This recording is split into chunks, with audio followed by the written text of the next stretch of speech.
1626ರಲ್ಲಿ ಈ ಒಂದು ಗೋಲ್ ಗುಂಬಸ್ ಇರ್ತಕ್ಕಂತಹದ್ದು. ಈ ಗೋಲ್ ಗುಂಬಸ್ಸನ್ನು ತಾವು ನೋಡ್ತಾ ಇದ್ದೀರಿ. ಇದು ಏಷ್ಯಾದಲ್ಲಿ 2ನೇ ಭಾಗದ ಅತಿ ದೊಡ್ಡದಾದಂತಹ ಒಂದು ಗೋಲ್ ಗುಂಬಸ್. ಇಡೀ ಏಷ್ಯಾ ಖಂಡದಲ್ಲೇ ಇಂತಹ ಒಂದು ಬೃಹತ್ ಮಟ್ಟದ ಗೋಲ್ ಗುಂಬಸ್ಸು ಮತ್ತೊಂದಿಲ್ಲ ಅಂತ ಹೇಳ್ತಾರೆ. ಅಂತಹ ಒಂದು ವೈಶಿಷ್ಟ್ಯತೆ. ಈಗ ನಾವು ಎಲ್ಲಿದ್ದೀವಿ, ಬಹುಶಃ ಈಗಾಗಲೇ ನಿಮಗೆ ಎಲ್ಲರಿಗೂ ಗೊತ್ತಾಗಿದೆ ಅನಿಸುತ್ತೆ. ಎಲ್ಲರಿಗೂ ಗೊತ್ತಾಗಿದೆ ಈ ಗೋಲ್ ಗುಂಬಸ್ ಇರ್ತಕ್ಕಂತಹದ್ದು ಹಿಂದೆ ಬಿಜಾಪುರ, ಇಂದು ವಿಜಯಪುರ. ಹಿಂದೆ ಬಿಜಾಪುರ, ಇಂದು ವಿಜಯಪುರ. ವಿಜಯಪುರ ಅಂತ ನಾಮಕರಣ ಆಗಿರ್ತಕ್ಕಂತಹ ಈ ಒಂದು ವಿಶೇಷವಾಗಿರ್ತಕ್ಕಂಥ ಆಸ್ಥಾನ ಗೋಲ್ ಗುಂಬಸ್ಸು. ಮುಂದೆ ಏನು ನೋಡ್ತಾ ಇದ್ದಿರೋ ಹಿಂದೆ ಇನ್ನೂ ಬೃಹತ್ ಮಟ್ಟದ ಒಂದು ವಿಶೇಷವಾಗಿರ್ತಕ್ಕಂಥ ಗೋಲ್ ಗುಂಬಸ್ ಇದೆ.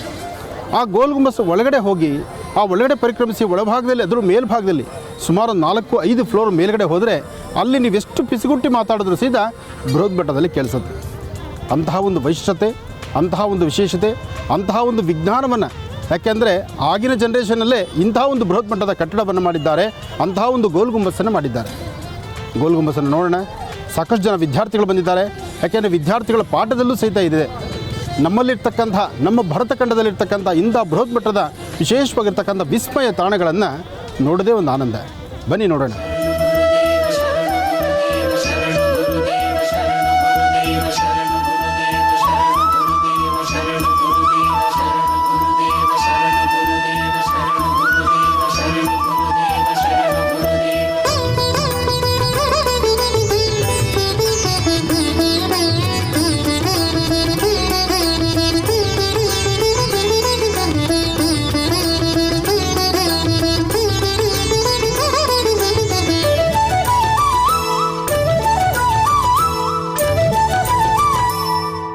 ಸ್ವರದಲ್ಲಿ ಸಂಕಷ್ಟ ತಿಳಿದು, ನೋಟದಲ್ಲಿ ನೋವುಗಳ ಅಳೆದು, ಶುಭ ತರುವ ಆನಂದ ಗುರುವೇ, ಶ್ರೀಚರಣಕ್ಕೆ ಶಿರವ ಮಣಿವೆ.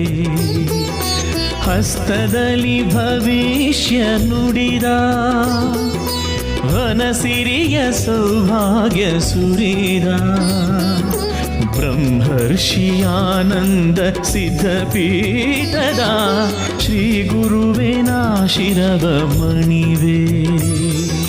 ಶರಣೋ ಗುರುದೇವ, ಶರಣೋ ಗುರುದೇವ, ಶರಣೋ ಗುರುದೇವ, ಶರಣೋ ಗುರುದೇವ.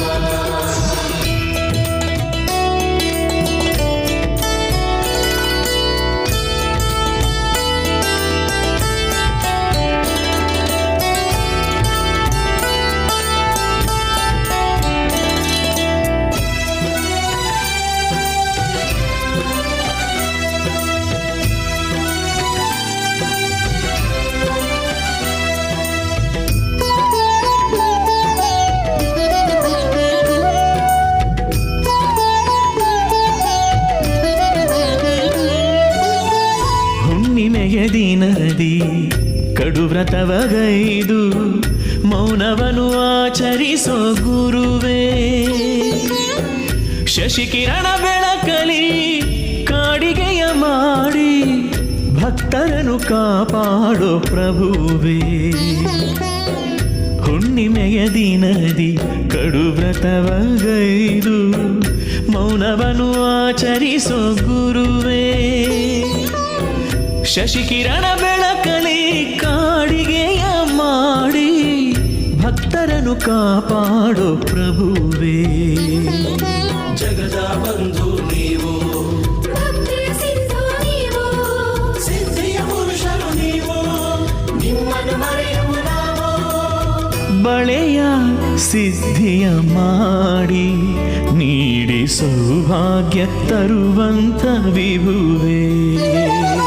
ಸ್ವರದಲ್ಲಿ ಸಂಕಷ್ಟ ತಿಳಿದು, ನೋಟದಲ್ಲಿ ನೋವುಗಳ ಅಳೆದು, ಶುಭ ತರುವ ಆನಂದ ಗುರುವೇ, ಶ್ರೀಚರಣಕ್ಕೆ ಶಿರವ ಮಣಿವೆ. ಶರಣೋ ಗುರುದೇವ, ಶರಣೋ ಗುರುದೇವ, ಶರಣೋ ಗುರುದೇವ, ಶರಣೋ ಗುರುದೇವ.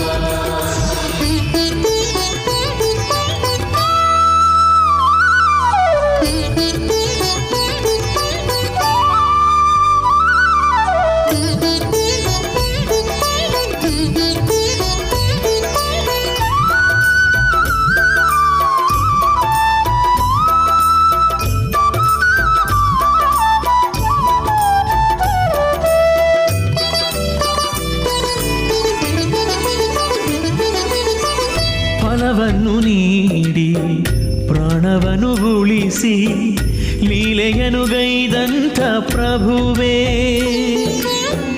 ಪ್ರತಿ ಪ್ರಾಣಿ ಪಕ್ಷಿಗಳ ಭಾವನೆಯ ಅರಿತು ಜೀವಿಗಳ ಪಾಲಿಸಿದ ಗುರುವೇ ಫಲವನ್ನು ನೀಡಿ ಪ್ರಾಣವನ್ನು ಉಳಿಸಿ ಲೀಲೆಯನು ಗೈದಂಥ ಪ್ರಭುವೇ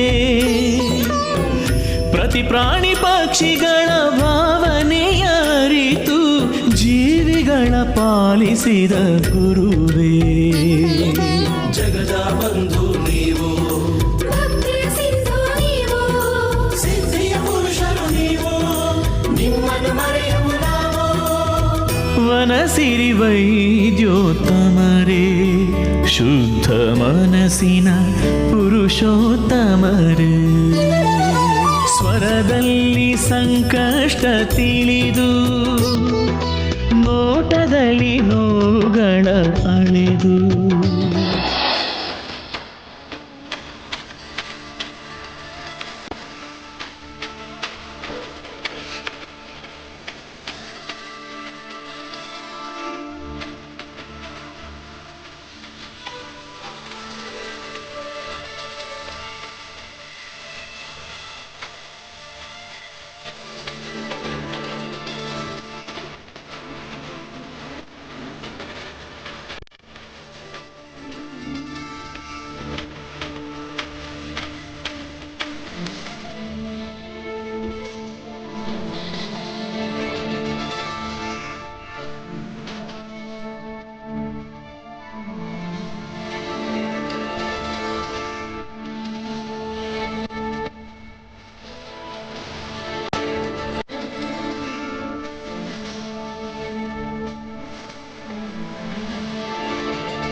ಸ್ವಾಮಿಯೇ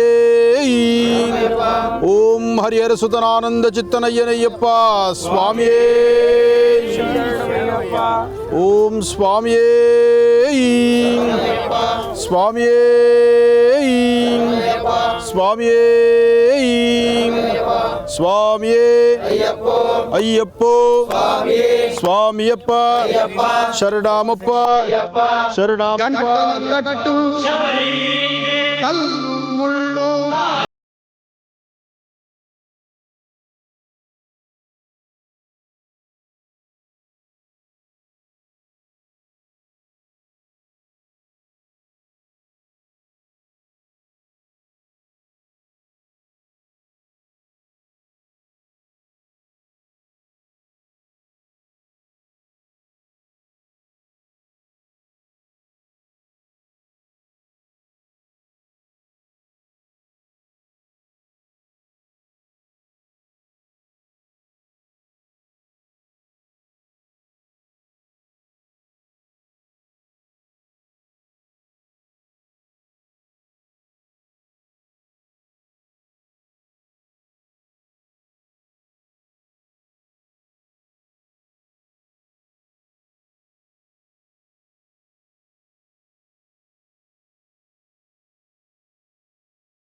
ಬಲು ನೀವು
ನಿನ್ನ ಕಣ್ಣೆ ಅಳತೆಗೋಲು ಸರಿತಪ್ಪಿಗೆ ನೀ ಅಳೆದು ಕೊಡುವ ಪಾಲು ನನಗೊಪ್ಪಿಗೆ ನಿನ್ನ ಕಣ್ಣೆ ಅಳತೆಗೋಲು ಸರಿತಪ್ಪಿಗೆ ನೀ ಅಳೆದು ಕೊಡುವ ಪಾಲು ನನಗೊಪ್ಪಿಗೆ ತಪ್ಪನ್ನೆಲ್ಲ ಮನ್ನಿಸಬಲ್ಲ ಕರುಣಾಮಯನೇ ನಿನ್ನ ಹೆಸರೇ ನನ್ನ ನಿಧಿಯು ಕುಪ್ಪೂರಯ್ಯಲೇ ಮನೆ ದೇವರೇ ನೀ ಎನಗೆ ಉಸಿರಿಗಿಂತ ಮೇಲು ಎನ್ನುಸಿರು ಗಟ್ಟಿದರೂ ಬದುಕಿಸೋದಯಾಳು ನಿನ್ನ ಕಣ್ಣೇ ಅಳತೆಗೋಲು ಸರಿತಪ್ಪಿಗೆ ನೀ ಅಳೆದು ಕೊಡುವ ಪಾಲು ನನಗೊಪ್ಪಿಗೆ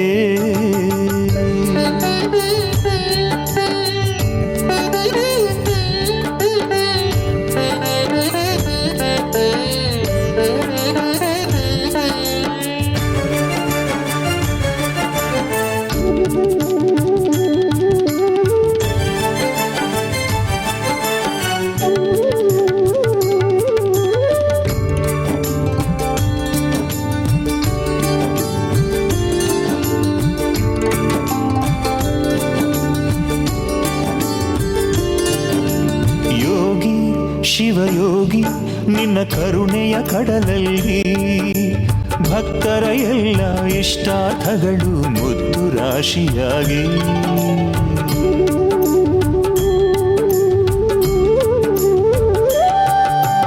ನೆನೆದು ನಿನ್ನ ನೆನೆದು ಈ ಜೀವನ ಪಯಣವಿದು ಸಾರ್ಥಕವಾಯಿತು ನಲಿವು ಮೂಡಿತು ನಮ್ಮ ನೋವು ನೀಗಿ ಗುರು ನಿನ್ನ ಲೀಲೆಗೆ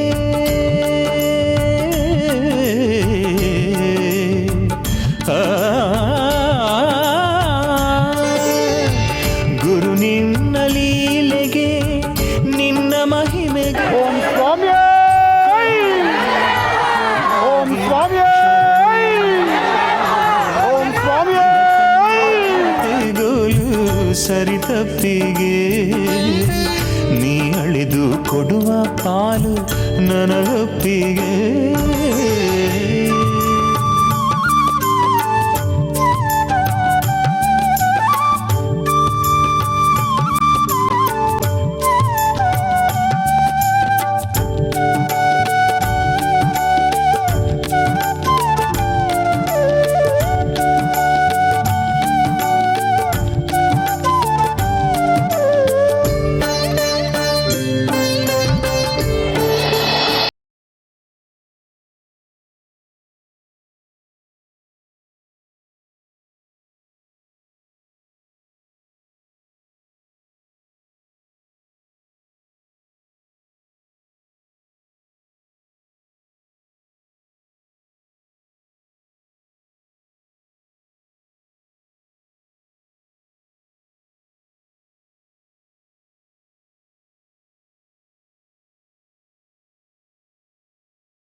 ಹರಿಹರ ಸುತನೇ ಶರಣಮಯ್ಯಪ್ಪ ಕನ್ಯಮೂಲ ಗಣಪತಿ ಭಗವಾನೇ ಶರಣಮಯ್ಯಪ್ಪ ನಯ್ಯಾಭಿಷೇಕ ಪ್ರಿಯನೇ.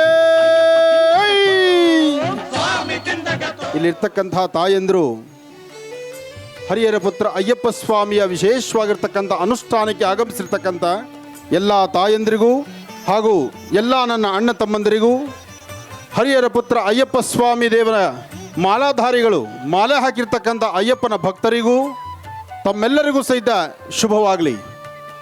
ಒಮ್ಮೆ ನಿಮ್ಮೆರಡೂ ಕೈಗಳ ಮೇಲೆತ್ತಿ ಅಯ್ಯಪ್ಪನ ಭಜನೆಯನ್ನು ಶಬರಿಮಲೆಯಿಂದ ಬಂದಿರತಕ್ಕಂಥ ಸ್ವಾಮಿ ಅಯ್ಯಪ್ಪನ ಮಾಲಾಧಾರಿಗಳು ಶಬರಿಮಲೆಯಲ್ಲಿರ್ತಕ್ಕಂಥ ಅಯ್ಯಪ್ಪನ ವಿಶೇಷವಾಗಿರ್ತಕ್ಕಂಥ ದರ್ಶನ ಮಾಡಬೇಕು ಅಂತ ಹೇಳಿ ಇವತ್ತು ವಿಜಯಪುರ, ಅಂದು ಬಿಜಾಪುರ, ಇಂದು ವಿಜಯಪುರದ ಸಮಸ್ತ ಭಕ್ತರು ಸಹಿತ ಶಬರಿಮಲೆ ಯಾತ್ರೆ ಹೊರಡಲಿಕ್ಕಾಗಿ ಸಾಕಷ್ಟು ಜನ ಭಕ್ತರು ತಯಾರಾಗಿ ನಿಂತಿದ್ದಾರೆ. ನಿಮ್ಮೆರಡೂ ಕೈಗಳ ಮೇಲೆತ್ತಿ ಬಾರಿಸಿ ಜೋರಾಗಿ ಚಪ್ಪಾಳೆನ. ಸ್ವಾಮಿಯೇ ಸ್ವಾಮಿಯೇ ಅಯ್ಯಪ್ಪ ಅಯ್ಯಪ್ಪ ಸ್ವಾಮಿಯಪ್ಪ ಶರಣಮಪ್ಪ ಶರಣಮಪ್ಪ ಸ್ವಾಮಿಯೇ ಅಯ್ಯಪ್ಪ ಸ್ವಾಮಿಯಪ್ಪ ಶರಣಮಪ್ಪ ಶರಣಮಪ್ಪ ಸ್ವಾಮಿಯೇ ಅಯ್ಯಪ್ಪ ಸ್ವಾಮಿ ಜಿಂದಗ ತೋಮ್ ತೋಮ್ ಅಯ್ಯಪ್ಪ ಜಿಂದಗ ತೋಮ್ ತೋಮ್ ಭಗವಾನ್ ಜಿಂದಗ ತೋಮ್ ತೋಮ್ ಸ್ವಾಮಿ ಜಿಂದಗ ತೋಮ್ ತೋಮ್ ಸ್ವಾಮಿಯಪ್ಪ ಶರಣಮಪ್ಪ ಶರಣಮಪ್ಪ ಸ್ವಾಮಿಯೇ ಸ್ವಾಮಿಯೇ ಅಯ್ಯಪ್ಪ ಅಯ್ಯಪ್ಪ ಸ್ವಾಮಿಯಪ್ಪ ಶರಣಮಪ್ಪ ಶರಣಮಪ್ಪ ಸ್ವಾಮಿಯೇ ಅಯ್ಯಪ್ಪ ಸ್ವಾಮಿ ಜಿಂದಗ ತೋಮ್ ತೋಮ್ ಅಯ್ಯಪ್ಪ ದಿಂದಗ ತೋಮ್ ತೋಮ್ ಅಯ್ಯಪ್ಪ ಜಿಂದಗ ತೋಮ್ ತೋಮ್ ಸ್ವಾಮಿ ದಿಂದಗ ತೋಮ್ ತೋಮ್ ಸ್ವಾಮಿಯೇ ಅಯ್ಯಪ್ಪ ಅಯ್ಯಪ್ಪ ಸ್ವಾಮಿಯೇ ಅಯ್ಯಪ್ಪ ಅಯ್ಯಪ್ಪ ಸ್ವಾಮಿಯಪ್ಪ ಅಯ್ಯಪ್ಪ ಶರಣಮಪ್ಪ ಶರಣಮಪ್ಪ ಶರಣಮಪ್ಪ.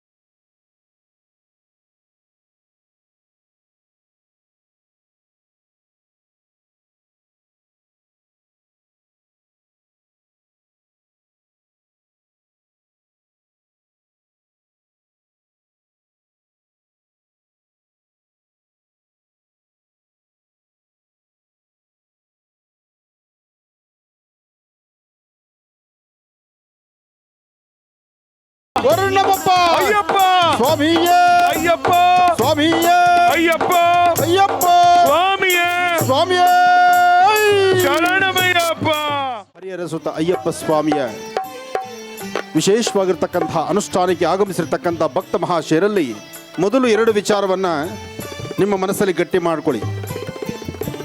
ಭಕ್ತ ಮಹಾಶಯರು, ನೀವು ಭಕ್ತಿ ಪರಾಕಾಷ್ಠೆಯಲ್ಲಿ ಮೆರೆಯುವಾಗ ನಿಮ್ಮ ಬೆಲೆ ಬಾಳತಕ್ಕಂಥ ವಸ್ತುಗಳ ಬಗ್ಗೆ ಒಂದಷ್ಟು ಜಾಗೃತರಾಗಿರಿ. ಬೆಲೆ ಬಾಳುವ ವಸ್ತುಗಳ ಕಡೆ ಗಮನ ಇರಲಿ. ಎಲ್ಲ ಅಯ್ಯಪ್ಪ ಭಕ್ತರು ಹಾಗೆ ಸಾಕಷ್ಟು ಜನ ತಾಯಂದರು ತಾವು ಆಗಮಿಸಿದ್ದೀರಿ. ನೀವೆಲ್ಲ ಈ ಶುಭ ಸಂಧ್ಯಾಕಾಲ ಭಗವತಿಯ ಅನುಷ್ಠಾನಕ್ಕಾಗಿ ಆಗಮಿಸಿರ್ತಕ್ಕಂಥ ಎಲ್ಲ ಭಕ್ತ ಮಹಾಶಯರಿಗೂ ಹರಿಹರ ಪುತ್ರ ಅಯ್ಯಪ್ಪ ಸ್ವಾಮಿಯ ಸಂಪೂರ್ಣ ಅನುಗ್ರಹ ಉಂಟಾಗಲಿ. ಹಾಗೆ ಈ ಭಾಗದಲ್ಲಿ ಸಾಕಷ್ಟು ಜನ ಪೊಲೀಸ್ ಸಿಬ್ಬಂದಿ ಇವತ್ತಿನ ದಿವಸ ಅವರು ಧರ್ಮ ಕಾರ್ಯಕ್ಕಾಗಿ, ಧರ್ಮಶಾಸ್ತ್ರನ ಸೇವೆಗಾಗಿ, ಹರಿಹರ ಪುತ್ರ ಅಯ್ಯಪ್ಪರ ಸೇವೆಗಾಗಿ ಇವತ್ತಿನ ದಿವಸ ಈ ಒಂದು ಸುವರ್ಣ ಅವಕಾಶವನ್ನು ಮಾಡಿಕೊಟ್ಟಿದ್ದಾರೆ. ಇವತ್ತಿನ ದಿವಸ ಈ ಧರ್ಮ ಕಾರ್ಯ ಹರಿಹರ ಪುತ್ರ ಅಯ್ಯಪ್ಪ ಸ್ವಾಮಿಯ ಸೇವೆ ನಡೆಯುತ್ತೋ ಇಲ್ವೋ ಅನ್ನತಕ್ಕಂಥದ್ದು ಒಂದು ಸಂದೇಹವಾಗ್ಬಿಟ್ಟಿತ್ತು. ಅಂಥದ್ರಲ್ಲಿ ಈ ಭಾಗದ ಪೊಲೀಸ್ ಸಿಬ್ಬಂದಿ ನಮ್ಮ ಜೊತೆಗೆ ಧರ್ಮ ಕಾರ್ಯವನ್ನು ಮಾಡಲಿಕ್ಕಾಗಿ ಅವರು ಸಹಿತ ರಕ್ಷಣೆ ಕೊಡ್ತಿದ್ದಾರೆ. ಅದಕ್ಕಾಗಿ ಪೊಲೀಸ್ ಸಿಬ್ಬಂದಿಗೂ ಹಾಗೂ ಈ ಭಾಗದಲ್ಲಿರ್ತಕ್ಕಂಥ ಎಲ್ಲ ಜನನಾಯಕರಿಗೂ ಹಾಗೂ ಆಗಮಿಸಿರ್ತಕ್ಕಂಥ ಎಲ್ಲ ಭಕ್ತ ಮಹಾಶಯರಿಗೂ ಹಾಗೂ ಸಾಕಷ್ಟು ಜನ ಋತ್ವಿಜರು ಧರ್ಮಶಾಸ್ತ್ರನ ಈ ವಿಶೇಷವಾಗಿರ್ತಕ್ಕಂಥ ಮಹಾ ಸುದರ್ಶನ ಯಾಗವನ್ನು ಮಾಡಲಿಕ್ಕಾಗಿ ಸಾಕಷ್ಟು ಜನ ಋತ್ವಿಜರು ಆಗಮಿಸಿದ್ದಾರೆ. ಅವರೆಲ್ಲರಿಗೂ ಸಹಿತ ಹಾಗೆ ವಿಶೇಷವಾಗಿರ್ತಕ್ಕಂಥ ವಾದ್ಯವೃಂದ ಬಹುಶಃ ಚಳಿಗಾಗಿ ಸುಮ್ಮನಿದ್ದಾರೇನೋ ಅಷ್ಟೇ, ಈಗ ಬಾರಿಸ್ತಾರವ್ರು ಚೆನ್ನಾಗಿ. ಸ್ವಾಮಿಯೇ ಶರಣಮಯ್ಯಪ್ಪ. ತಾವೆಲ್ಲ ಸಮಾಧಾನವಾಗಿ ಕೂತ್ಕೊಂಡ್ರೆ ಒಂದು 5 ರಿಂದ 10 ನಿಮಿಷ ಒಂದು ಮಹಾಯಜ್ಞದಲ್ಲಿ ಪಾಲ್ಗೊಂಡು ಯಜ್ಞದ ಪೂರ್ಣಾವಧಿ ಕಾರ್ಯಕ್ರಮವನ್ನು ಮುಗಿಸಿ ತದನಂತರ ಹರಿಹರ ಪುತ್ರ ಅಯ್ಯಪ್ಪ ಸ್ವಾಮಿಯ ಸೇವೆಯನ್ನು ಸಲ್ಲಿಸೋಣ. ಈ ಭಾಗದಲ್ಲಿ ಸಾಕಷ್ಟು ಜನ ಹೆಣ್ಣುಮಕ್ಕಳು ತಾಯಂದರು ನಾವು ನಿಂತಿದ್ದೀರಿ. ನೀವೆಲ್ಲ ಮುಂದೆ ಬಂದು ಈ ಕಡೆ ಭಾಗದಲ್ಲಿ ಕೂತ್ಕೊಳ್ಳಿ. ಸಾಕಷ್ಟು ವಿಶಾಲವಾಗಿರ್ತಕ್ಕಂಥ ಸ್ಥಳ ಇದೆ. ನಭೂತೋ ನವವಿಶತ್. ಇವತ್ತಿನ ದಿವಸ ಈ ಒಂದು ವಿಜಯಪುರದಲ್ಲಿ ನಡೀತಿರ್ತಕ್ಕಂಥ ಈ ಹರಿಹರ ಪುತ್ರ ಅಯ್ಯಪ್ಪ ಸ್ವಾಮಿಯ ಸೇವೆ, ಈ ಸೇವೆಗಾಗಿ ಆಗಮಿಸಿರ್ತಕ್ಕಂಥ ತಾಯಂದರು, ಇದೆಲ್ಲ ಒಂದು ಮಹತ್ತರವಾಗಿರ್ತಕ್ಕಂಥದ್ದು ಧರ್ಮ ಕಾರ್ಯ. ಈ ಧರ್ಮ ಕಾರ್ಯಕ್ಕೆ ಆಗಮಿಸಿರ್ತಕ್ಕಂಥ ಎಲ್ಲ ನನ್ನ ಅಣ್ಣ ತಮ್ಮಂದರು ಹಾಗೂ ಅಕ್ಕ ತಂಗಿಯರು, ತಾಯಂದರು, ಇಷ್ಟು ಜನ ತಾವೆಲ್ಲರೂ ಬಂದಿದ್ದೀರಿ. ಈ ಧರ್ಮದ ವಿಶೇಷವಾಗಿರ್ತಕ್ಕಂಥ ಹರಿಹರ ಪುತ್ರ ಅಯ್ಯಪ್ಪ ಸ್ವಾಮಿಯ ಸೇವೆಗೆ ಆಗಮಿಸಿರ್ತಕ್ಕಂಥ ನಿಮ್ಮೆಲ್ಲರಿಗೂ ಅಯ್ಯಪ್ಪನ ಸಂಪೂರ್ಣ ಅನುಗ್ರಹ ಉಂಟಾಗಲಿ. ಓಂ ಹರಿಹರ ಪುತ್ರಾಯ ಪುತ್ರಲಾಭಾಯ ಮಹಾಶಾಸ್ತ್ಯಂ ಶತ್ರು ವಿನಾಶನಾಯ ಪ್ರತ್ಯಕ್ಷ ಶೂಲವಿದಾಯ ಮದಗಜವಾಹನಾಯ ವರವರದ ಸರ್ವಜನಮೇವ ಶವಾನಾಯ ಸ್ವಾಹ. ಎಲ್ಲರೂ 3 ಬಾರಿ ಹೇಳಿ. ಓಂ ಸ್ವಾಮಿಯೇ, ಓಂ ಸ್ವಾಮಿಯೇ, ಓಂ ಸ್ವಾಮಿಯೇ, ಓಂ ಹರಿಹರ ಸುತನ್ ಆನಂದ ಚಿತ್ತನ್ ಅಯ್ಯನಯ್ಯಪ್ಪನ್ ಸ್ವಾಮಿಯೇ ಶರಣಮಯ್ಯಪ್ಪ. ಮಹಾಯಜ್ಞಕ್ಕೆ ಸನ್ನಿಹಿತವಾದಂಥ ಕಾಲ. ಆ ಯಜ್ಞೇಶ್ವರನ ಕಾಯಿಸೋದು ಬೇಡ. ಯಜ್ಞೇಶ್ವರನ ಅನುಗ್ರಹ ಆದ ನಂತರ ವಿಶೇಷವಾಗಿರ್ತಕ್ಕಂಥ ಹರಿಹರ ಪುತ್ರ ಅಯ್ಯಪ್ಪ ಸ್ವಾಮಿಯ ಪೂಜಾನುಷ್ಠಾನವನ್ನು, ಅಭಿಷೇಕವನ್ನು ಈಗ ಮಾಡೋಣ. ವಿಜಯಪುರದಲ್ಲಿರ್ತಕ್ಕಂಥ ತಾಯಂದರು, ಹೆಣ್ಣು ಮಕ್ಕಳು ಸೌಮ್ಯಕ್ಕೆ ಹೆಸರುವಾಸಿ ಇದ್ದೀರಿ. ಆವಾಗಲಿಂದ ಮೈಕು ತಲೆಗಿಡೋಣ ಅಂದರೆ ಮನಸ್ಸೇ ಬರ್ತಿಲ್ಲ. ಯಾಕೆಂದರೆ ನಿಮ್ಮನ್ನೆಲ್ಲ ನೋಡಿದ್ರೆ ಉದ್ದೇಶಿಸಿ ಮಾತಾಡಬೇಕು ಎಂಬತಕ್ಕಂಥ ಹಂಬಲ ನನಗೆ. ಅದಕ್ಕೋಸ್ಕರ ನೀವು ಕೂತಂಥ ಜಾಗದಲ್ಲೇ ಕೂತ್ಕೊಂಡ್ರೆ, ಯಾವುದೇ ತೊಂದರೆ ತಾಪತ್ರ ಇಲ್ದಿರ ನೀವು ಬೊಂಬೆಗಳಾಗಿದ್ದರೆ ನಾನೇ ನೀವಿರೋ ಜಾಗಕ್ಕೆ ಬರ್ತೇನೆ. ನಾನು ಬರಬೇಕಾದ್ರೆ ನೀವೆಲ್ಲ ಸಮಾಧಾನ ಕೂತ್ಕೋಬೇಕು.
ಇಲ್ಲಿ ಸಾಕಷ್ಟು ಜನ ಭಕ್ತ ಸಾಗರ ನಿಮ್ಮೆಲ್ಲರ ಸಮ್ಮುಖದಲ್ಲಿ ಇವತ್ತಿನ ಈ ಮಹಾಯಜ್ಞದಲ್ಲಿ ಪಾಲ್ಗೊಂಡಿರ್ತಕ್ಕಂತಹ ನೀವೇ ಭಾಗ್ಯವಂತರು.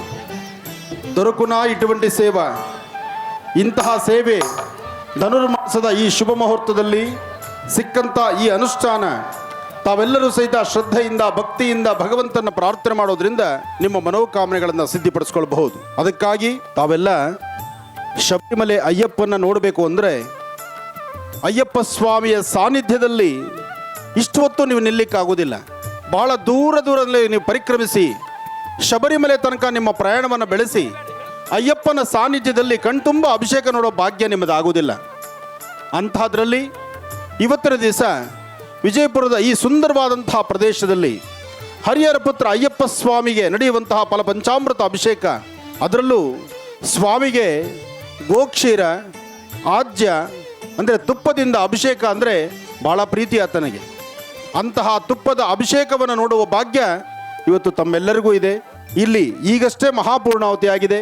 ಪೂರ್ಣಾವತಿಗೆ ಒಂದು ಮಂಗಳಾರತಿ ಮಾಡಿ ಮೂಲ ಸಾನ್ನಿಧ್ಯ ಅಂದರೆ ವಿಶೇಷವಾಗಿ ವೇದಿಕೆ ಮೇಲೆ ವಿರಾಜಮಾನನಾಗಿ ಕೂತಿರ್ತಕ್ಕಂಥ ಹರಿಹರ ಪುತ್ರ ಅಯ್ಯಪ್ಪ ಸ್ವಾಮಿಗೆ ನಡೆಯುವಂಥ ಮಹಾಭಿಷೇಕವನ್ನು ದರ್ಶನ ಮಾಡೋಣ. ಸ್ವಾಮಿಯೇ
ಸ್ವಾಮಿಯೇ ಶರಣಮಯ್ಯಪ್ಪ. ಅಯ್ಯಪ್ಪ ಹರಿಹರ ಪುತ್ರ, ಶಿವ ಮತ್ತು ವಿಷ್ಣುವಿನ ಪುತ್ರ. ಹರಿಹರ ಪುತ್ರ ಅಯ್ಯಪ್ಪ ಸ್ವಾಮಿ ಆತನ ಜನ್ಮವೇ ಬಹಳ ವಿಶೇಷ. ಮಹಿಷಿಯ ಮರ್ದನನಾಗಿ, ಕಾನನ ವಾಸನನಾಗಿ, ಕಲಿಯುಗ ವರದನಾಗಿ, ಪಂಪೆಯಲ್ಲಿ ಬಾಲಕನಾಗಿ, ಪಂದಳ ಕೋರನಾದಂತಹ ಹರಿಹರ ಪುತ್ರ ಅಯ್ಯಪ್ಪ. ಅಯ್ಯಪ್ಪ ರಾಜನಿಗೆ ಕಾಡಲ್ಲಿ ಸಿಕ್ಕಂಥ ಪುಟ್ಟ ಮಗು. ಪುಟ್ಟ ಕಂದಮ್ಮ ಕಾಡಿನಲ್ಲಿ ಇದ್ದಂತಹದ್ದು ಕಾರಣ ಏನಪ್ಪ ಅಂದರೆ ರಾಜಶೇಖರನಿಗೆ ಮಕ್ಕಳಿಲ್ಲ. ಪಂದಳ ರಾಜನಿಗೆ ಮಕ್ಕಳು ಸಂತಾನ ಇಲ್ಲ ಎಂಬತಕ್ಕಂತಹ ಕೊರಗಿನಿಂದ ತನ್ನ ನಿತ್ಯ ಕರ್ಮಾನುಷ್ಠಾನಗಳನ್ನು ನಿತ್ಯ ಮಾಡಬೇಕಾಗಿರ್ತಕ್ಕಂಥ ಕರ್ಮಫಲಗಳಂದರೆ ಅನುಷ್ಠಾನಗಳೇನಿದೆ ಅವರು ಸಹಿತ ಮರೆತು ಕೂತ್ಕೊಂಡಿದ್ದ. ಆದರೆ ಒಮ್ಮೆ ದಂಪತಿಗಳಿಬ್ಬರು ಸಹಿತ ಕೂತು ಆಲೋಚನೆ ಮಾಡಿ ನಿಮ್ಮ ಕರ್ತವ್ಯವನ್ನು ಪಾಲನೆ ಮಾಡಬೇಕು, ಅರಣ್ಯಕ್ಕೆ ಹೋಗಬೇಕು, ಅರಣ್ಯಕ್ಕೆ ಹೋಗಿ ಒಂದಿಷ್ಟು ಆ ಸುಂದರವಾದಂಥ ಪ್ರಕೃತಿಯನ್ನು ನೋಡಿ ಬನ್ನಿ ಅಂತ ಹೇಳಿ ಆ ರಾಜಶೇಖರನ ಅರ್ಧಾಂಗಿ ಹೇಳಿದ್ದರಿಂದ ರಾಜ ಕಾಡಿಗೆ ಹೋಗ್ತಾನೆ. ಕಾಡಿಗೆ ಹೋದಂಥ ರಾಜ ಹೀಗೆ ಒಂದಷ್ಟು ದೂರ ಪರಿಕ್ರಮಿಸ್ತಾ ಇರೋ ಕಾಲದಲ್ಲಿ ಒಂದು ವಟವೃಕ್ಷದ ತಳಗಡೆ ಒಂದು ಪುಟ್ಟ ಬಾಲಕ ಅಳುವ ಒಂದು ಶಬ್ದ ಕೇಳಿಸುತ್ತೆ. ಆ ಅಳುವ ಶಬ್ದವನ್ನು, ಆ ಪುಟ್ಟ ಬಾಲಕನ ಅಳುವ ಶಬ್ದವನ್ನು ಕಂಡು ಈ ದಟ್ಟವಾದಂಥ ಅರಣ್ಯದಲ್ಲಿ ಒಂದು ಮಗು ಅಳೋದು ಅಂದರೆ ಏನು ಸಾಮಾನ್ಯವಾ? ಯಾವ ಪ್ರಾಣಿ ಪಕ್ಷಿಗಳು ಬಂದು ಈ ಮಗು ಎತ್ಕೊಂಡು ಹೋಗ್ಬಿಡುತ್ತೋ, ಆದರೂ ಸಹಿತ ಈ ಮಗು ಅಳೋ ಶಬ್ದ ನಾನು ಕೇಳಿಸ್ತಿದೆ ಅಂದರೆ ಬಹುಶಃ ನನ್ನ ಮನೆಗೆ ಬರಲಿಕ್ಕೆ, ನನ್ನ ರಾಜ್ಯಕ್ಕೆ ಬರಲಿಕ್ಕೆ ಭಗವಂತ ಕೊಟ್ಟಂಥ ವರದಾನ ಅಂತ ಹೇಳಿ ರಾಜ ಹಾಗೆ ಸ್ವಲ್ಪ ದೂರ ಪರಿಕ್ರಮಿಸ್ತಾನೆ. ಸ್ವಲ್ಪ ದೂರ ಪರಿಕ್ರಮಿಸಿದ ನಂತರ ಇನ್ನಷ್ಟು ದೂರಕ್ಕೆ ಹೀಗೆ ಮುಂದುವರಿತಾ ಹಾಗೆ ಇನ್ನಷ್ಟು ದೂರ ಹೊರಡ್ತಾನೆ. ಆಗ ಹರಿಹರ ಪುತ್ರ ಅಯ್ಯಪ್ಪ ಮಣಿಕಂಠ ಚಿಕ್ಕದಾದಂಥ ಪುಟ್ಟದಾದಂಥ ಕಂದಮ್ಮ ಆತ ಕಾಡಲ್ಲಿ ಮಲಗಿರ್ತಕ್ಕಂಥದ್ದನ್ನು ಕಾಣ್ತಾನೆ. ಅಲ್ಲಿವರೆಗೂ ಆ ಮಗುವಿಗೆ ರಕ್ಷೆ ಕೊಡ್ತಿರ್ತಕ್ಕಂಥದ್ದು ಒಂದು ನಾಗ ಆ ಮಗುವಿನ ಶಿರದ ಮೇಲಿದ್ದು ರಕ್ಷಣೆ ಕೊಡ್ತಿರುತ್ತೆ. ಇತ್ತ ರಾಜ ಬಂದ ತಕ್ಷಣ ಆ ನಾಗ ಮಾಯವಾಗುತ್ತೆ. ಸುತ್ತಮುತ್ತ ಎಲ್ಲ ನೋಡ್ತಾನೆ. ದಟ್ಟವಾದಂತಹ ಅರಣ್ಯ, ಅಭಯಾರಣ್ಯ. ಆ ಅಭಯಾರಣ್ಯದಲ್ಲಿ ಯಾರು ಬಂದು ಆ ಮಗುನ ಸಾಕ್ಲಿಕ್ಕಾಗತ್ತೆ? ಆ ಮಗುನಲ್ಲಿ ಬಿಟ್ಟು ಹೋಗ್ಲಿಕ್ಕಾಗತ್ತೆ? ಇಲ್ಲಿ ಯಾವ ತಾಯಿ ಇದ್ದಾಳೆ? ಇಂತಹ ಅರಣ್ಯದಲ್ಲಿ ಯಾವ ಹೆಣ್ಣು ಮಕ್ಕಳು ಬರಲಿಕ್ಕೂ ಆಗಲ್ಲ. ಇಲ್ಲಿ ಪ್ರಸವ ವೇದನೆ ಆಗೋದೂ ಇಲ್ಲ. ಪ್ರಸವ ವೇದನೆ ಆಗಲಿಲ್ಲ ಅಂದರೆ ಇನ್ನು ಮಗು ಹುಟ್ಟೋದಾದರೂ ಹೇಗೆ? ಇದೊಂದು ಕಾರಣೀಭೂತ. ಇಂತಹ ಪರಿಸ್ಥಿತಿ ಇದ್ದಾಗ ಅಲ್ಲಿರ್ತಕ್ಕಂತಹ ಆ ಮಣಿಕಂಠನ ರಾಜ ತನ್ನ ಭಟ್ಟರನ್ನು ಕರೆಸಿ ಆ ಮಗುವನ್ನು ಜೋಪಾನವಾಗಿ ತನ್ನ ಇದೆಲ್ಲ ಇಟ್ಕೊಂಡು ಯಾರಿಗೂ ಗೊತ್ತಾಗದಂಥ ರೀತಿ ರಾಜ್ಯಕ್ಕೆ ಬಂದ್ಬಿಡ್ತಾನೆ. ಆದರೆ ಯಾವ ಮಗುನೋ ಏನೋ ರಸ್ತೆಯಲ್ಲೊಂದು ಮಗು ಸಿಕ್ಕಿದೆ ಅಂದರೆ ಆ ಮಗುನ ನಾವು ಮನೆಗೆ ತರೋದಿಲ್ಲ.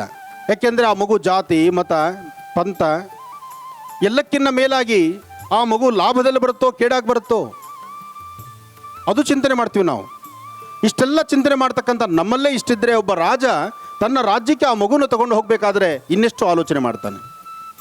ಆದರೆ ಎಲ್ಲ ಚಿಂತನೆಗಳನ್ನು ಆಲೋಚನೆ ಮಾಡಿದ್ರೆ ಆತನಿಗೆ ಅರಿವಿಗೆ ಬಂದದ್ದು ಇದು ಮಹಾವಿಷ್ಣುವಿನ ಪ್ರಸಾದ, ಶಿವಪ್ರಸಾದ ಅಂಥೇಳಿ ಆ ಮಗುನ ರಾಜ್ಯಕ್ಕೆ ಕರ್ಕೊಂಡು ಬರ್ತಾನೆ. ಒಂದು ನಾಗ ಆ ಮಗುವಿನ ಶಿರದ ಮೇಲಿದ್ದು ರಕ್ಷಣೆ ಕೊಡ್ತಿರುತ್ತೆ. ಇತ್ತ ರಾಜ ಬಂದ ತಕ್ಷಣ ಆ ನಾಗ ಮಾಯವಾಗುತ್ತೆ. ಸುತ್ತಮುತ್ತ ಎಲ್ಲ ನೋಡ್ತಾನೆ. ದಟ್ಟವಾದಂತಹ ಅರಣ್ಯ, ಅಭಯಾರಣ್ಯ. ಆ ಅಭಯಾರಣ್ಯದಲ್ಲಿ ಯಾರು ಬಂದು ಆ ಮಗುನ ಸಾಕ್ಲಿಕ್ಕಾಗತ್ತೆ? ಆ ಮಗುನಲ್ಲಿ ಬಿಟ್ಟು ಹೋಗ್ಲಿಕ್ಕಾಗತ್ತೆ? ಇಲ್ಲಿ ಯಾವ ತಾಯಿ ಇದ್ದಾಳೆ?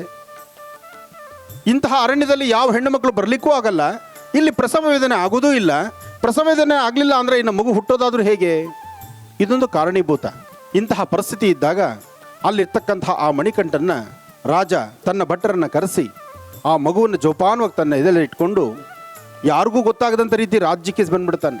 ಆದರೆ ಯಾವ ಮಗುನೋ ಏನೋ ರಸ್ತೆಯಲ್ಲೊಂದು ಮಗು ಸಿಕ್ಕಿದೆ ಅಂದರೆ ಆ ಮಗುನ ನಾವು ಮನೆಗೆ ತರೋದಿಲ್ಲ.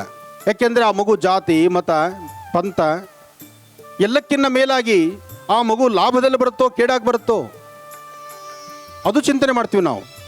ಇಷ್ಟೆಲ್ಲ ಚಿಂತನೆ ಮಾಡ್ತಕ್ಕಂಥ ನಮ್ಮಲ್ಲೇ ಇಷ್ಟಿದ್ರೆ ಒಬ್ಬ ರಾಜ ತನ್ನ ರಾಜ್ಯಕ್ಕೆ ಆ ಮಗುನ ತಗೊಂಡು ಹೋಗಬೇಕಾದ್ರೆ ಇನ್ನೆಷ್ಟು ಆಲೋಚನೆ ಮಾಡ್ತಾನೆ.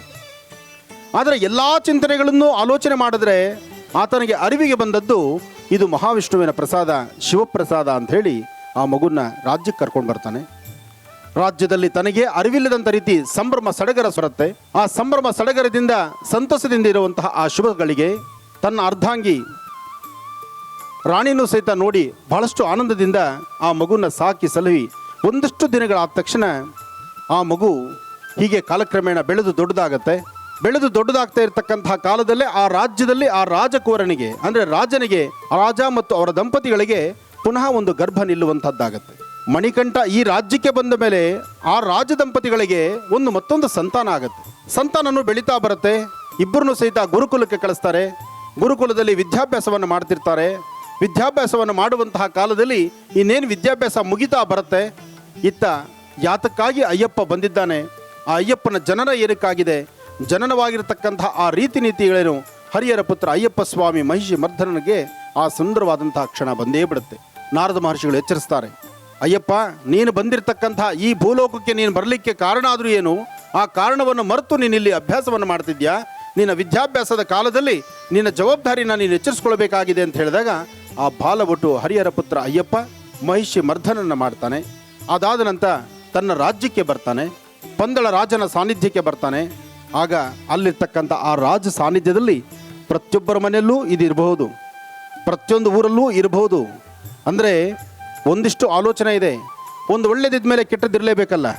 ಹಾಗೆ ಒಂದು ಕುಟುಂಬದಲ್ಲಿದ್ದಂತಹ ಕಿವಿ ಹಿಂಡುವಂಥ ಒಂದು ವ್ಯಕ್ತಿ ಅಥವಾ ಆ ರಾಜ್ಯದಲ್ಲಿದ್ದಂತಹ ಮಂತ್ರಿ ರಾಣಿಗೆ ಕಿವಿ ತುಂಬುತ್ತಾನೆ, ಅಮ್ಮ ನಿನ್ನ ಗರ್ಭದಲ್ಲಿ ಹುಟ್ಟಿರ್ತಕ್ಕಂಥ ಮಗು ಈ ರಾಜ್ಯವನ್ನು ಆಳಬೇಕು. ಅಂಥದ್ದು ಕಾಡಲ್ಲಿ ಸಿಕ್ಕಿರ್ತಕ್ಕಂಥ ಹುಡುಗ, ಕಾಡಲ್ಲಿ ಸಿಕ್ಕಿರ್ತಕ್ಕಂಥ ಮಣಿಕಂಠನಿಗೆ ನಿನ್ನ ರಾಜ್ಯಭಾರವನ್ನು ಕಟ್ಟಿಬಿಟ್ರೆ ನಿನ್ನ ಮಗನ ಗತಿ ಏನು? ನಾಳೆ ಪುನಃ ಆತನ ವಂಶಪಾರಂಪರಿಕವಾಗಿ ಅವನಿಗೆ ರಾಜ್ಯ ಹೋಗ್ಬಿಡುತ್ತೆ. ನಿನ್ನ ಮಗನಿಗೆ ರಾಜ್ಯ ಇಲ್ಲ. ನಿನ್ನ ಮಗನಿಗೆ ರಾಜ್ಯವಿಲ್ಲದಿಂದ ಆದಷ್ಟು ಬೇಗ ನಿನ್ನ ರಾಜೇಂದ್ರನಿಗೆ, ನಿನ್ನ ಪತಿದೇವರಿಗೆ ಹೇಳಿ ನಿನ್ನ ಮಗನಿಗೇ ರಾಜ್ಯ ಸಿಗಬೇಕು, ಆ ಥರ ಮಾಡು ಅಂತ ಹೇಳ್ತಾನೆ. ಆದರೆ ಮಣಿಕಂಠನ ಮೇಲೆ ಅಪಾರವಾದಂತಹ ವಿಶ್ವಾಸ, ಹರಿಹರ ಪುತ್ರ ಅಯ್ಯಪ್ಪನ ಮೇಲೆ ಅಪಾರವಾದಂತಹ ವಿಶ್ವಾಸ ಆ ರಾಜನಿಗೆ. ಅಂತಹ ರಾಜೇಂದ್ರನಿಗೆ ವಿಶ್ವಾಸ ಇರ್ತಕ್ಕಂಥದ್ದನ್ನು ಏನು ಮಾಡಿದ್ರೂ ಸಹಿತ ಆ ರಾಣಿ ಮಾತನ್ನು ಕಿವಿಯಲ್ಲಿ ಆಲಿಸ್ಕೊಳ್ಳೋದೇ ಇಲ್ಲ, ಕೇಳಿಸ್ಕೊಳ್ಳೋದೇ ಇಲ್ಲ. ಇನ್ನೇನು ಮಾಡಬೇಕು? ಆ ಹೆಣ್ಣುಮಗಳು ತಾಯಿ ಅವಳೇ ಏನಾದರೂ ಬುದ್ಧಿ ಉಪಯೋಗಿಸ್ಬೇಕಲ್ಲ, ಕಾಲಚಕ್ರ ಉರುಳಬೇಕು. ಆಗ ಆಲೋಚನೆ ಮಾಡ್ತಾಳೆ, ಅಲ್ಲಿರ್ತಕ್ಕಂಥ ವೈದ್ಯರನ್ನ ಕರೆಸ್ತಾಳೆ. ನನಗೆ ಭಾಳಷ್ಟು ತಲೆಶೂಲ ಇದೆಯಾ, ಅಂದರೆ ತಲೆನೋವು ಭಾಳಷ್ಟು ಇದೆ, ಇದಕ್ಕೆ ವೈದ್ಯರಿಂದ ಮೆಡಿಸಿನ್ ಸಿಗ್ತಿಲ್ಲ. ಆದರೆ ವೈದ್ಯರು ಒಂದು ಕಿವಿ ಮಾತು ಹೇಳಿದ್ದಾರೆ, ಇದಕ್ಕೆ ಹುಲಿ ಹಾಲಲ್ಲಿ ಮಾತ್ರ ಔಷಧಿ ಇದೆ ಅಂತ ಹೇಳ್ತಿದ್ದಾರೆ ಅಂತ ಹೇಳಿ ರಾಜೇಂದ್ರನ ಮುಂದಿಡ್ತಾಳೆ. ಯಾರು ಕಾಡಿಗೆ ಹೋಗಿ ಹುಲಿ ಹಾಲು ಹಿಡ್ಕೊಂಬರೋರು? ಹಸು ಹಾಲು ಕೇಳಿದ್ರೆ ಇವತ್ತಿನ ದಿವಸ ಹಸು ಕರುಗಳನ್ನು ನಾವು ಕಸಾಯಖಾನೆ ಕಳಿಸ್ತಾ ಇದ್ದೀವಿ ಅಲ್ವಾ? ನೋಡಿ ಎಂಥ ಪರಿಸ್ಥಿತಿಗೆ ಬಂದುಬಿಟ್ಟಿದ್ದೀವಿ ನಾವು. 3 ತಿಂಗಳು ಎದೆ ಹಾಲು ಕೊಟ್ಟು ಸಾಕೋ ತಾಯಿ ಜೀವನದ ಕಡೆಯವರೆಗೂ ಸಾಕಿ ಸಲ್ಲತಕ್ಕಂತಹ ಗೋಮಾತೆ. ಅಂತಹ ಗೋವನ್ನೇ ಕಸಾಯಖಾನೆ ಕಳಿಸುವಂಥ ಪರಿಜ್ಞಾನ ಉಳ್ಳಂಥವ್ರು ನಾವಾಗಿರಬೇಕಾದ್ರೆ ಆಗ ಹುಲಿ ಹಾಲು ತರೋದೊಂದು ಸಾಮಾನ್ಯವ? ಅಂಥ ಹುಲಿ ಹಾಲನ್ನು ತರಲಿಕ್ಕೆ ಒಬ್ಬ ಪುರುಷ ರೆಡಿ ಆಗ್ತಾನೆ, ಬಾಲಭಟರು ರೆಡಿ ಆಗ್ತಾನೆ. ಹರಿಹರ ಪುತ್ರ ಅಯ್ಯಪ್ಪ ನಾನು ತರ್ತೀನಿ ಹುಲಿ ಹಾಲನ್ನು, ಆ ಹುಲಿನ ಮನೆಗೆ ನಾನು ಕರ್ಕೊಂಡು ಬರ್ತೀನಿ ಅಂತ ಸೀದಾ ಕಾಡು ಹೊರಟೇ ಬಿಡ್ತಾನೆ. ಎಷ್ಟೇ ಆದರೂ ಹರಿಹರ ಪುತ್ರ ಅಯ್ಯಪ್ಪ ಶಕ್ತಿವಂತ. ಆ ಶಕ್ತಿ ಚೈತನ್ಯ ಅವನಲ್ಲಿರೋದ್ರಿಂದ ಅರಣ್ಯಕ್ಕೆ ಸ್ವಲ್ಪ ದೂರ ಪರಿಕ್ರಮಿಸ್ತಿದ್ದಂಗೆ ಅಲ್ಲಿ ಒಂದು ಬೃಹತ್ ಮಟ್ಟದ ವಿಶೇಷವಾಗಿರ್ತಕ್ಕಂಥ ವೃಕ್ಷದ ತಳಭಾಗದಲ್ಲಿ ಒಂದು ಹುಲಿ. ಆ ಹುಲಿ ರೆಡಿಯಾಗಿರುತ್ತೆ ಹರಿಹರ ಪುತ್ರ ಅಯ್ಯಪ್ಪನ ಸೇವೆಗೆ. ಹುಲಿ ಮೇಲೆ ಕೂತ್ಕೊಳ್ತಾನೆ, ಸೀದಾ ಅರಣ್ಯದಿಂದ ಆತ ಅರಮನೆಗೆ ಬರ್ತಾನೆ. ಅರಮನೆಗೆ ಒಳಗಡೆ ಇನ್ನು ಹುಲಿ ಮೇಲೆ ಬರ್ತಿದ್ದಾನೆ ಅಂತ ಗೊತ್ತಾದ ತಕ್ಷಣ ಇಲ್ಲಿ ತಾಯಿಗೆ ಅವಾಗಲೇ ತಲೆನೋವು ಮಾಯ. ಏನು ಹುಲಿ ಕಾಡಿಂದ ಬರ್ತಕ್ಕಂಥ ಹುಲಿ ರಾಜ್ಯಕ್ಕೆ ಬಂದುಬಿಟ್ರೆ ಬಹುಶಃ ಇಷ್ಟು ಜನ ನಾವು ಸೇರಿದ್ದೀವಿ, ಇಲ್ಲೊಂದು ಕರಡಿ ಬಂತು ಅಂದರೆ ಸಾಕು, ನಾವು ಯಾರೂ ಇಲ್ಲಿರೋದಿಲ್ಲ. ಒಂದು ಕರಡಿ ಬಂದರೆ ನಾವು ಇರೋದಿಲ್ಲ ಅಲ್ವಾ? ಅಂತಹದ್ದು ಒಂದು ಹುಲಿ ಬಂದರೆ ನಿಲ್ಲದುಂಟ? ಹಾಗೆ ಆ ತಾಯಿಗೆ ತಲೆನೋವು, ತನಗಿರ್ತಕ್ಕಂಥ ಉದರಶೂಲ ಎರಡೂ ಹೋಯಿತು. ಆದರೂ ಸಹಿತ ಅದಾದ ಮೇಲೆ ಹರಿಹರ ಪುತ್ರ ಅಯ್ಯಪ್ಪ ಒಂದು ಮಾತು ಹೇಳ್ತಾರೆ ರಾಜನಿಗೆ, ಅಯ್ಯ ರಾಜೇಂದ್ರನೇ, ನನ್ನ ತಂದೆ ಆಗು, ನನಗೆ ಒಳ್ಳೆ ವಿದ್ಯೆ ಜ್ಞಾನ ಎಲ್ಲವನ್ನೂ ದಯಪಾಲಿಸಿದ್ದೀರಿ. ಹಾಗೆ ನಾನು ಬಂದಿರತಕ್ಕಂಥದ್ದು ನಾನು ಜನ್ಮ ತಾಳಿರ್ತಕ್ಕಂಥದ್ದು ಈ ರಾಜ್ಯದಲ್ಲಿದ್ದು ರಾಜ್ಯವನ್ನು ಆಳ್ಲಿಕ್ಕಲ್ಲ, ಜಗತ್ತನ್ನು ಸಂರಕ್ಷಣೆ ಮಾಡಲಿಕ್ಕಾಗಿ, ಜಗತ್ತಿನಲ್ಲಿರ್ತಕ್ಕಂಥ ಕಷ್ಟವನ್ನು ಹೊಡೆದೋಡಿಸ್ಲಿಕ್ಕಾಗಿ. ಹಾಗೆ ಅಂತಹ ಸಾನ್ನಿಧ್ಯದಲ್ಲಿ ನಿತ್ಯ ಅನುಷ್ಠಾನತನಾಗಿ ಮಂದಹಾಸನಾಗಿ ವಿಶೇಷವಾಗಿರ್ತಕ್ಕಂಥ ಯೋಗ ಮುದ್ರೆಯಲ್ಲಿ, ಚಿನ್ಮುದ್ರೆ ಯೋಗ ಮುದ್ರೆಯಲ್ಲಿ ಕೂತು ಬರ್ತಕ್ಕಂಥ ಭಕ್ತರನ್ನ ಹರಿಸ್ತೀನಿ ನಾನು. ಅದಕ್ಕಾಗಿ ನಾನು ಬೀಸುವಂಥ, ಅಂದರೆ ನಾನು ಹೊಡೆಯುವಂಥ ಬಾಣ ಯಾವ ಸಾನ್ನಿಧ್ಯದಲ್ಲಿ ಹೋಗಿ ಕೂತ್ಕೊಳ್ಳುತ್ತೋ ಆ ಸಾನ್ನಿಧ್ಯದಲ್ಲಿ ನನಗೆ ಪುಟ್ಟದಾದಂಥ ಒಂದು ಆಲಯವನ್ನು ಕಟ್ಟಿಸಿ ಅಂತ ಹೇಳ್ತಾನೆ. ಹರಿಹರ ಪುತ್ರ ಅಯ್ಯಪ್ಪ ಸ್ವಾಮಿ ಒಂದು ಬಾಣವನ್ನು ಬಿಡ್ತಾನೆ. ಶಬರಿಮಲೆಯಲ್ಲಿ ಆ ಒಂದು ಶಬರಿಮಲೆ ಎಂಬತಕ್ಕಂಥ ಪುಟ್ಟ ಗ್ರಾಮದಲ್ಲಿ ಆ ಬಾಣ ಹೋಗಿ ಅಲ್ಲಿ ಕೂತ್ಕೊಳ್ಳುತ್ತೆ. ಆಗ ಅಯ್ಯಪ್ಪನ ಸೇವೆ, ಅಯ್ಯಪ್ಪನ ಮಂದಿರವನ್ನು ಪಂದಳ ರಾಜ ಅಲ್ಲಿ ಕಟ್ಟಿಸ್ತಾನೆ. ಆದರೂ ಸಹಿತ ಹರಿಹರ ಪುತ್ರ ಅಯ್ಯಪ್ಪ ಸ್ವಾಮಿಯ ಮುಂಭಾಗದಲ್ಲಿ ರಾಜ ದಂಪತಿಗಳಿಬ್ಬರೂ ಸಹಿತ ನಿಂತು ಕಣ್ಣೀರಿಡ್ತಾರೆ. ಮಕ್ಕಳೇ ಇಲ್ಲದಂತಹ ಮನೆ, ಸಂತಾನ ಇಲ್ಲದಂತಹ ಮನೆಗೆ ಮುದ್ದು ಕಂದಮ್ಮನಾಗಿ ನೀನು ಆಗಮಿಸಿ ನನ್ನ ಮನೆಯ, ನನ್ನ ಆಸ್ಥಾನದ, ನನ್ನ ರಾಜ್ಯದ ಒಂದು ಬೆಳಕಾಗಿದ್ದು ನನ್ನ ರಾಜ್ಯದಲ್ಲೂ ಒಂದು ಬೆಳಕನ್ನು ಕೊಟ್ಟಿದ್ಯಾ ನೀನಿವತ್ತು ಅರಣ್ಯವನ್ನು ಸೇರಿಕೊಂಡ್ರೆ ನಮ್ಮ ಗತಿ ಏನು ಭಗವಂತ ಅಂತ ಹೇಳ್ತಾನೆ. ಆಗ ಹರಿಹರ ಪುತ್ರ ಅಯ್ಯಪ್ಪ ಒಂದು ಮಾತು ಹೇಳ್ತಾನೆ ರಾಜನಿಗೆ, ನೀನು ನನಗಾಗಿ ನನ್ನ ಪಟ್ಟಾಭಿಷೇಕಕ್ಕಾಗಿ ಮಾಡಿಸಿರ್ತಕ್ಕಂತಹ ಒಡವೆಗಳನ್ನು ಹಾಗೂ ವರ್ಷಕ್ಕೊಂದಾವರ್ತಿ ನಾನು ಕಾಣುವಂತಹ ಒಂದು ಜ್ಯೋತಿಯ ಸ್ವರೂಪವನ್ನು, ನಕ್ಷತ್ರವನ್ನು, ಹಾಗೆ ಆ ಒಂದು ಸಂಧ್ಯಾಕಾಲ, ಶುಭ ಸಂಧ್ಯಾಕಾಲ ಗೋಧೂಳಿ ಲಗ್ನದಲ್ಲಿ ಹರಿಹರ ಪುತ್ರ ಅಯ್ಯಪ್ಪನಾಗಿ ನಾನು ನಿನಗೆ ವಿಶೇಷವಾಗಿರ್ತಕ್ಕಂಥ ಒಂದು ದರ್ಶನವನ್ನು ಕೊಡ್ತೀನಿ. ಪ್ರತಿ ವರ್ಷ ಮಕರ ಸಂಕ್ರಾಂತಿಯಂದು ಶುಭ ಸಂಧ್ಯಾಕಾಲ ಗೋಧೂಳಿ ಲಗ್ನದಲ್ಲಿ ಮೊದಲೊಂದು ಬೆಳ್ಳಿಯ ನಕ್ಷತ್ರವಾಗಿ, ಒಂದು ನಕ್ಷತ್ರಾಕಾರವಾಗಿ ನಾನು ಮಿನುಗುವಂಥ ರೀತಿಯನ್ನು ಕಂಡು, ನಂತರ ಗರ್ಭಗುಡಿಯಲ್ಲಿ ನೀನು ಮಾಡಿಸ್ಕೊಟ್ಟಿರ್ತಕ್ಕಂತಹ ಒಡವೆಗಳಿಂದ ನನ್ನ ಅಲಂಕಾರ ಆಗಿ, ಅಲಂಕಾರದಿಂದ ಹರಿಹರ ಪುತ್ರ ಅಯ್ಯಪ್ಪನೆಂದೇ ಪ್ರಸಿದ್ಧಿಯಾಗಿ ಬರ್ತಕ್ಕಂತಹ ಭಕ್ತ ಸಾಗರಕ್ಕೆಲ್ಲರಿಗೂ ಸಹಿತ ನಾನು ದರ್ಶನವನ್ನು ಕೊಡ್ತೀನಿ. ಇದು ಪ್ರತಿ ಸಂಕ್ರಮಣದಂದು ನಡೆಯುವಂಥ ವಿಶೇಷವಾಗಿರ್ತಕ್ಕಂಥ ಒಂದು ಪವಾಡವೇ ಸರಿ. ಇವತ್ತಿನ ದಿವಸ ಯಾರು ದರ್ಶನ ಮಾಡ್ತಾರೋ ಆ ದರ್ಶನ ಮಾಡ್ತಕ್ಕಂಥ ಪ್ರತಿಯೊಬ್ಬ ಭಕ್ತರಿಗೂ ಸಹಿತ ನಿಮ್ಮ ಮನೋಕಾಮನೆಗಳ ಸಿದ್ಧಿಯಾಗತ್ತೆ ಅಂಥೇಳಿ ಹರಿಹರ ಪುತ್ರ ಅಯ್ಯಪ್ಪ ಸ್ವಾಮಿ ಅಂದು ಮಾತು ಕೊಟ್ಟಿದ್ದರಿಂದಲೇ ಇಂದಿನವರೆಗೂ ನಿರಂತರವಾಗಿ ಪಂದಳದಲ್ಲಿ ವಿಶೇಷವಾಗಿರ್ತಕ್ಕಂಥ ಅನುಷ್ಠಾನ ಮಾಡಿ ಪಂದಳದ ಆಸ್ಥಾನದಲ್ಲಿರ್ತಕ್ಕಂಥ ರಾಜನ ವಂಶಸ್ಥರು ಇವತ್ತಿಗೂ ಸಹಿತ ಆ ರಾಜನ ವಂಶಸ್ಥರಿದ್ದಾರೆ. ರಾಜ ಅಂದು ಮಾಡಿಕೊಟ್ಟಿರ್ತಕ್ಕಂಥ ಒಡವೆಗಳು ಇವತ್ತಿಗೂ ಸಹಿತ ಶಬರಿಮಲೆ ಹತ್ತದ ಬರುತ್ತೆ. ಪ್ರತಿ ವರ್ಷಕ್ಕೊಂದಾವರ್ತಿ ಮಕರ ಸಂಕ್ರಾಂತಿ ಎಂದು ವಿಶೇಷವಾಗಿ ಆ ಒಡವೆಗಳನ್ನು ತಂದು ಅಯ್ಯಪ್ಪನಿಗೆ ಅಲಂಕಾರವನ್ನು ಮಾಡುವಂತಹ ಪದ್ಧತಿ ಇವತ್ತಿಗೂ ಇದೆ. ಹಾಗೆ ಅಲ್ಲಿ ಪಂದಳದಲ್ಲಿ ವಿಶೇಷವಾಗಿರ್ತಕ್ಕಂತಹ ಎರಿಮೆಲೆ ಎಂಬತಕ್ಕಂಥದ್ದು, ಎರಿಮೆಲೆಯಿಂದ 48 ಮೈಲಿ ಹಿಂದೆ ಶಬರಿಮಲೆ ಯಾತ್ರೆ ಮಾಡೋದು ಬಹಳ ಕಠಿಣವಾಗಿತ್ತು. ಇವತ್ತು ಶಬರಿಮಲೆ ಯಾತ್ರೆ ಅಂದರೆ ಇಲ್ಲಿ ಪಕ್ಕದಲ್ಲಿ ಬೆಂಗಳೂರಿಗೆ ಹೋಗಿ ಬಂದಷ್ಟು ಆಗೋಗ್ತಾ ಇದೆ. ಆದರೆ ಅದಲ್ಲ, ಶಬರಿಮಲೆ ಯಾತ್ರಾರ್ಥಿಗಳು ಮಾಲೆಯನ್ನು ಧರಿಸಿ 48 ದಿನಗಳ ಕಾಲ ಶ್ರದ್ಧಾಭಕ್ತಿಯಾಗಿ ವಿಶೇಷವಾದಂಥ ಆರಾಧನೆಯನ್ನು ಸಲ್ಲಿಸಬೇಕು. ಬೆಳಗಿನ ಬ್ರಾಹ್ಮಿ ಮುಹೂರ್ತದಲ್ಲಿ ಸ್ನಾನ ಆಗಬೇಕು, ಶುಭ ಸಂಧ್ಯಾಕಾಲದಲ್ಲಿ ಸ್ನಾನ ಆಗಬೇಕು. ಮಾಲೆ ಹಾಕಿರ್ತಕ್ಕಂಥ ಅಯ್ಯಪ್ಪ ಸ್ವಾಮಿಗಳು ಸದಾಕಾಲ ಯಾರೊಬ್ಬರನ್ನು ಮಾತಾಡಬೇಕಾದರೂ ಸ್ವಾಮಿ ಎಂಬತಕ್ಕಂತಹ ಪದದಲ್ಲಿರಬೇಕು. ಸಾಧ್ಯವಾದಷ್ಟು ಶುದ್ಧಿಯಿಂದ ಶ್ರದ್ಧೆಯಿಂದ ಮಡಿಯಿಂದ ಆಹಾರವನ್ನು ಸ್ವೀಕರಿಸಬೇಕು. ಆಹಾರ ಊಟ ಮಾಡುವಾಗ ಒಂದು ಕೇಶರಾಶಿ ಅನ್ನದಲ್ಲೋ ನೀವು ತಿನ್ನುವಂಥ ಪದಾರ್ಥದಲ್ಲೂ ಸಿಕ್ಕಿದ್ರೆ ಆ ದಿನ ಸಂಪೂರ್ಣವಾಗಿ ನೀವು ಊಟ ಮಾಡುವಂತಿಲ್ಲ. ಯಾಕೆಂದರೆ ಆ ಕೇಶರಾಶಿ ಸಾಮಾನ್ಯಕ್ಕೆ ನಿಮಗೆ ಸಿಗುವಂಥದ್ದಿಲ್ಲ. ಸಿಕ್ತು ಅಂದರೆ ಬಹುಶಃ ಅವತ್ತಿನ ದಿವಸ ಏನಾದರೂ ದೋಷಗಳಿದೆ ಅಂತ. ಇನ್ನು ಹೆಣ್ಣು ಮಕ್ಕಳಲ್ಲಿ ಸಾಧ್ಯವಾದಷ್ಟು ಋತು ಆಗ್ತಕ್ಕಂಥದ್ದು ಪ್ರತಿ ಮಾಸದಲ್ಲಾಗುವಂತಹ ನಿಮ್ಮ ಋತು ಸಂದರ್ಭದಲ್ಲಿ ಅಪ್ಪಿತಪ್ಪಿ ಸಹಿತ ಆ ಸನ್ನಿವೇಶದಲ್ಲಿ ಹರಿಹರ ಪುತ್ರ ಅಯ್ಯಪ್ಪರ ಸ್ವಾಮಿಯ ಮುಟ್ಟೋದಾಗಲಿ, ಅವ್ರನ್ನ ನೋಡೋದಾಗಲಿ, ಅವರು ನಿಮ್ಮನ್ನು ದರ್ಶನ ಮಾಡ್ತಕ್ಕಂಥದ್ದಾಗಲಿ ಮಾಡಿದ್ರೂ ಸಹಿತ ಆಗಿಂದಾಗಲೇ ಮತ್ತೊಂದು ಸ್ನಾನ ಆಗಬೇಕು. ಹೀಗೆ ಶಾಸ್ತ್ರಗಳ ನಿಯಮ ಸಾಕಷ್ಟು ಇದೆ. ಹಾಗೆ 2-3 ಸತಿ ಊಟ ಮಾಡುವಂಗಿಲ್ಲ. ಮಧ್ಯಾಹ್ನ 1, ರಾತ್ರಿ 1, ಅದರಲ್ಲೂ ಮಧ್ಯಾಹ್ನ 1 ಊಟ, ಬೆಳಗ್ಗೆ ಮತ್ತು ರಾತ್ರಿ ಫಲಹಾರ ಅಂತ ಹೇಳಿದೆ. ಹಾಗೆ ಅಯ್ಯಪ್ಪನ ಒಂದು ವಿಶೇಷವಾಗಿರ್ತಕ್ಕಂಥ ಅನುಷ್ಠಾನವನ್ನು ಎರಿಮೆಲೆಗೆ ಬಂದು ಎರಿಮೆಲೆಯಲ್ಲಿರ್ತಕ್ಕಂಥ ಧರ್ಮಶಾಸ್ತಾನ ವಿಶೇಷವಾಗಿರ್ತಕ್ಕಂಥ ಆಲಯದಲ್ಲಿ ಅಲ್ಲಿ ಎರಿಮೆಲೆಯಿಂದ ದಟ್ಟವಾದಂಥ ಅರಣ್ಯವಾದ್ರಿಂದ ಆ ಅರಣ್ಯದಲ್ಲಿ ನಾವು ಪರಿಕ್ರಮಿಸಬೇಕಾದ್ರೆ, ಕಾಡಲ್ಲಿ ನಡಿಬೇಕಾದ್ರೆ ಬಹಳ ಕಷ್ಟ ಆಗುತ್ತೆ ಅಂತ ಹೇಳಿ ಆ ಒಂದು ವಿಶೇಷವಾಗಿರ್ತಕ್ಕಂಥ ಕಾಡು ಮನುಷ್ಯರುಗಳ ವೇಷವನ್ನು ಧರಿಸುವಂಥದ್ದು, ವೇಟ ತುಳಿ ಆಡುವಂತಹದ್ದಿದೆ. ಅಲ್ಲಿ ವಾವರ್ ಪೂಜಿತ ದೈವಮೇ ಶರಣಮಯ್ಯಪ್ಪ ಇಷ್ಟೊತ್ತು ಅಲ್ಲಾ ಕೂಗುದ್ರಲ್ಲಿ ನೋಡಿ. ಅಯ್ಯಪ್ಪನ ಪೂಜಾ ಸಮಯದಲ್ಲಿ ಪಕ್ಕದಲ್ಲಿ ಅಲ್ಲಾ ಕೂಗಿದ್ದ ಶಬ್ದ ನಾವು ಕೇಳಿಸ್ಕೊಂಡ್ವಿ. ಹಾಗೆ ಶಬರಿಮಲೆಗೂ ಸಹಿತ ಶಬರಿಮಲೆಗೆ ಹೋಗ್ತಕ್ಕಂಥ ಯಾತ್ರಿಕರು ಅಲ್ಲಿ ಮೊದಲು ಹೋಗ್ತಕ್ಕಂಥದ್ದು ಮಸೀದಿಗೆ. ಆ ಮಸೀದಿಯ ಒಂದು ಮೂಲ ಸಾನ್ನಿಧ್ಯ ಅಲ್ಲಿ ವಾವರ್ ಪೂಜಿತ ದೈವ ಅಂದರೆ ಅಲ್ಲಿನ ವಾವರ್ ಸ್ವಾಮಿಗಳಿಗೆ.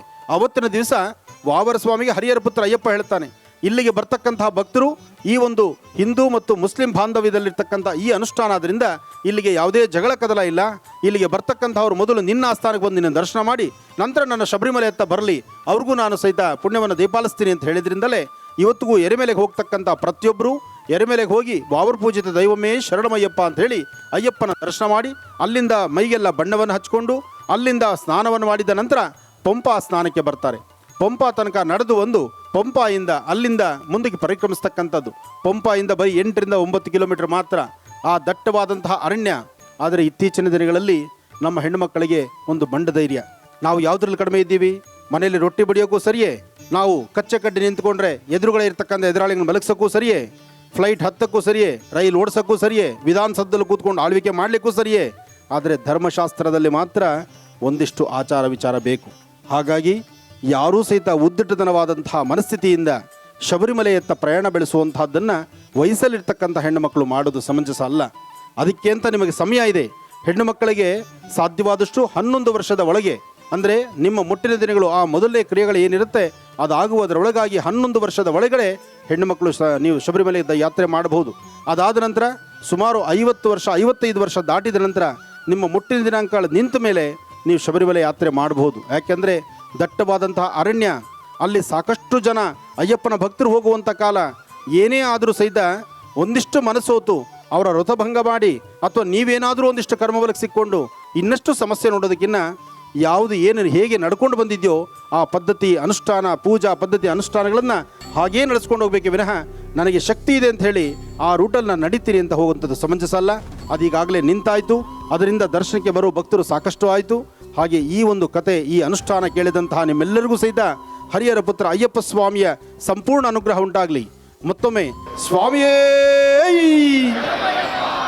ಅಯ್ಯಪ್ಪನಿಗೆ ಬಹಳ ವಿಶೇಷವಾಗಿರ್ತಕ್ಕಂಥದ್ದು ಅಂದರೆ ಒಂದು ಭಸ್ಮಾಭಿಷೇಕ, ಒಂದು ಗಂಧಾಭಿಷೇಕ, ಮತ್ತೊಂದು ಆಜ್ಯಾಭಿಷೇಕ ಅಂದರೆ ತುಪ್ಪದಿಂದ ಸ್ವಾಮಿಗೆ ಇಷ್ಟವಾಗಿರ್ತಕ್ಕಂತಹದ್ದು ಭಸ್ಮ ಮೊದಲನೇದಾಗಿ. ಯಾಕೆಂದರೆ ಅವರ ತಂದೆ ಶಿವ, ಮಾತೃವಾಗಿ ವಿಷ್ಣು, ಅದಕ್ಕೆ ಗಂಧ.